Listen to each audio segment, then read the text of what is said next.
Resumen y recomendación del libro El punto clave, por Malcolm Gladwell. Siempre me causa curiosidad cómo cada cierto tiempo un patrón muy particular ocurre en la sociedad. En muchas ocasiones, basta con que alguien use una prenda o escuche una canción para que en poco tiempo mucha gente la haga popular. En el ámbito estudiantil, basta con que un compañero lleve un juguete tradicional como un yoyo o un trompo para hacer que en los siguientes días más y más jóvenes empiecen a llevar sus propios juguetes, hasta que llega un punto en el cual una gran cantidad de niños están jugando lo mismo. Lo que empezó con un niño llevando su juguete termina convirtiéndose en toda una tendencia. Lo mismo sucede con las películas, con la transformación de libros desconocidos en bestsellers y también en los comportamientos sociales, como en el aumento y la disminución de las tasas de criminalidad en una ciudad. La idea principal que el autor quiere comunicar en este libro es que la mejor manera de entender estos fenómenos es pensar en ellos como epidemias. Ideas, productos, mensajes y comportamientos se esparcen de la misma manera que lo hacen los virus. Hay tres factores fundamentales a tener en cuenta en el desarrollo de una epidemia. El primero de ellos es la contagiosidad. Es por ello que cuando se presenta una enfermedad altamente contagiosa como por ejemplo el ébola, los riesgos de que se presente una epidemia de gran escala son muy altos. El segundo factor es que pequeñas causas pueden producir grandes efectos. Para ilustrar esta idea, veámoslo con un ejemplo. Imagina por un momento que te doy un gran trozo de papel y te pido que lo dobles 50 veces por la mitad.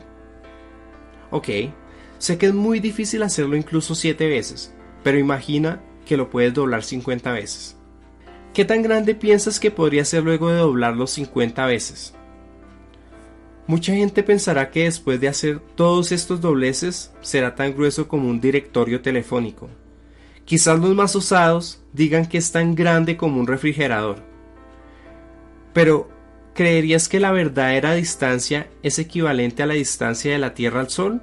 Esto es lo que en matemáticas se conoce como progresión geométrica. Las epidemias son otro ejemplo de progresiones geométricas. Cuando un virus se expande, este se duplica una y otra vez, hasta que llega a cifras increíbles. Para apreciar el poder de las epidemias, debemos abandonar esa expectación de proporcionalidad. Grandes cambios son producidos por pequeños eventos.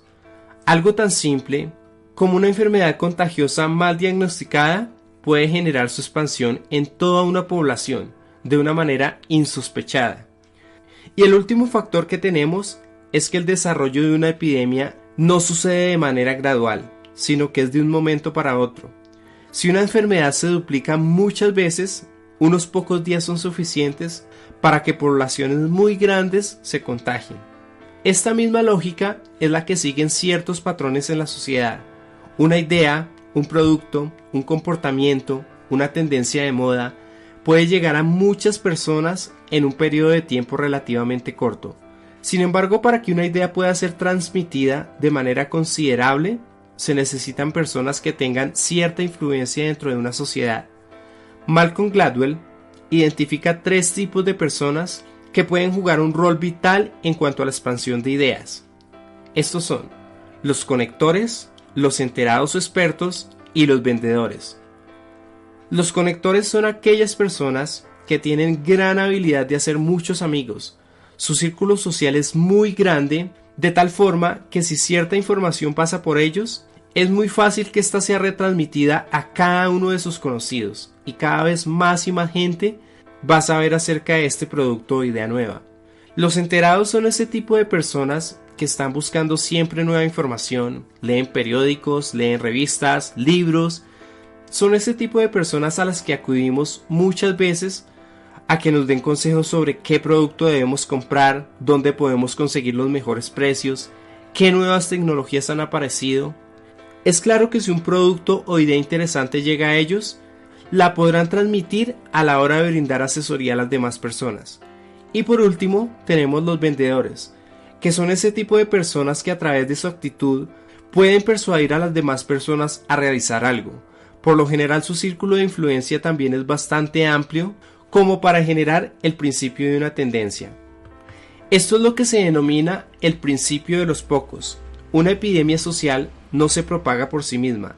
Es gracias a este tipo de personas que es posible llegar a mucha gente. Pero para transmitir una idea no basta solamente con tener un personaje de influencia como los que vimos anteriormente. La idea o producto en sí debe tener otra característica, y es lo que Malcolm Gladwell denomina adherencia. No basta con tener influencia de las personas para que la idea, producto o comportamiento se vuelva tendencia. Esta debe tener algo que enganche. Lo podemos ver en algunas canciones que no nos podemos sacar de la cabeza, en libros y también películas que enganchan al espectador. También en comerciales que sobresalen mucho más de los otros. En la Universidad de Yale se realizó un estudio en el que se pretendía convencer a los estudiantes a colocarse la inyección antitetánica. Para ello se repartieron dos distintas clases de folletos acerca de la información y los peligros del tétano. El primero de ellos contenía imágenes informativas e incluso perturbadoras acerca del tétano. El segundo únicamente contenía información escrita. Sin embargo, para sorpresa de todos, ambos folletos produjeron el mismo resultado. Solo el 3% de los estudiantes se había hecho vacunar. Al siguiente año se realizó el mismo experimento, pero en los folletos se incluyó el mapa del campus universitario y la ubicación del centro de salud resaltado en dicho mapa. Ese pequeño cambio logró un incremento sustancial con respecto al anterior experimento, ya que el 28% de los estudiantes que habían recibido la información se habían hecho colocar la vacuna. La conclusión aquí es que hay diferentes maneras de colocar un mensaje, que bajo ciertas circunstancias puede tener mayor adherencia y recordación. Si yo en vez de presentar este resumen de esta manera, lo pusiera como un escrito en una página web, de seguro no tendría el mismo efecto, incluso si tuviese la misma información.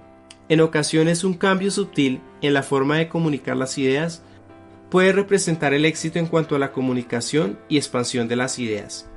Y un último aspecto importante a tener en cuenta en la transmisión de mensajes y tendencias es el contexto en el que se desenvuelve. Para verlo, vamos a referirnos cómo afectó el contexto en la disminución de crímenes en la ciudad de Nueva York hacia los años 80. Esta ciudad había llegado a niveles de criminalidad insospechados.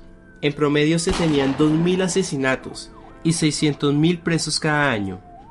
Era una ciudad donde el crimen estaba por doquier. Pero de repente, a partir de 1990, la tasa de crímenes disminuyó 2/3 partes en un periodo relativamente corto. Por alguna razón, miles de personas dejaron de cometer crímenes. Varias causas podrían haber provocado esta disminución. El mejoramiento de la economía, el envejecimiento de la población, ya que los causantes de la mayoría de los crímenes eran jóvenes entre 18 y 24 años. Y otros lo atribuían a la disminución de la distribución y comercialización de la droga. Pero en este periodo donde los homicidios y crímenes disminuyeron, la economía no había tenido una mejora significativa. La disminución de los negocios ilícitos relacionados con la droga pudo haber sido un factor, pero había estado disminuyendo mucho antes de que las tasas de crímenes bajaran. Y con respecto al envejecimiento de la población, se comprobó que el promedio de edad de su población había incluso disminuido, debido a la llegada de inmigrantes jóvenes a dicha ciudad. En conclusión, algo diferente fue lo que jugó un rol más importante en la disminución de los crímenes.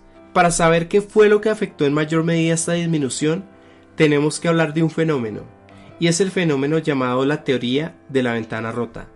Esta teoría nos dice que el crimen es el inevitable resultado del desorden. Si una ventana se rompe en una casa y no se repara, los transeúntes que caminan por el lugar concluyen que nadie está a cargo, y si la casa está deshabitada, los mismos delincuentes empezarán a romper otras ventanas, y la sensación de anarquía e inseguridad se expandirá por todo el vecindario aledaño. En una ciudad, pequeños problemas como grafitis, desorden público, son equivalentes a la teoría de la ventana rota. Son invitaciones a más serios crímenes. La administración de Nueva York, en un momento donde los crímenes y asesinatos estaban a niveles máximos, decidió empezar a limpiar tanto su espacio público como los grafitis del tren subterráneo de Nueva York. Estar en un ambiente más limpio y penalizar crímenes menores, como evadir el pago del pasaje del tren subterráneo, pudo disminuir los índices de criminalidad más de lo que se podría pensar. Lo más interesante fue que muchas de las personas capturadas por delitos menores tenían antecedentes delictivos más serios, lo que también fue un factor determinante en la reducción de crímenes. Como vemos, el contexto puede jugar un papel fundamental en el comportamiento de los habitantes de una ciudad. El contexto también es un factor determinante para que una idea logre llegar a muchas personas en poco tiempo. Son muchos factores externos que pueden llegar a influir: la economía, las condiciones sociales, la tecnología. La conclusión aquí es que para que un producto o idea llegue a popularizarse, debe responder a las necesidades o expectativas presentes en un entorno dado. Para recapitular, tenemos que las ideas, productos, mensajes y comportamientos se pueden esparcir de la misma manera que lo hacen los virus, pero para ello es necesario la influencia de ciertas personas, que pueden ser los conectores, los enterados o los vendedores. La idea o mensaje, a su vez, debe tener la capacidad de quedar en la mente de las personas, que es a lo que llamamos adherencia, y su transmisión efectiva depende del contexto en el que se desenvuelva.